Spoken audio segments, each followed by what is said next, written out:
ছুটি আমার বন্ধু, আমার পার্টনার।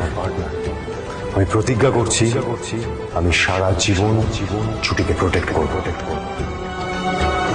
প্রতিজ্ঞা সিরিয়ালে আজকের পর্বে দেখা যাবে দেবদত্ত রায়চৌধুরী ছুটির মাথায় সিঁদুর আর হাতে শাখা পলা দেখে উত্তেজিত হয়ে পড়ে। তুই বিয়ে করেছিস, আমাকে একবারও বলিসনি? আমি কি পর হয়ে গেছি? কোনোদিনও আমাকে আর বাবা বলে ডাকবি না। তখন অভি চেষ্টা করে ছুটিকে প্রোটেক্ট করার। অবশ্য অভি নিয়ে এসেছিল তার বাবার কাছে ছুটিকে এই রূপে, সত্যিটা বলার জন্য। অভি বলে, ছুটি আমার বন্ধু, আমার পার্টনার। আমি প্রতিজ্ঞা করছি সারা জীবন ওর পাশে থাকবো। এতে ছুটির কোনো দোষ নেই। আমি ছুটিকে মানা করেছিলাম আপনাকে বলতে, সব আমার দোষ। প্লিজ আপনি উত্তেজিত হয়ে পড়বেন না।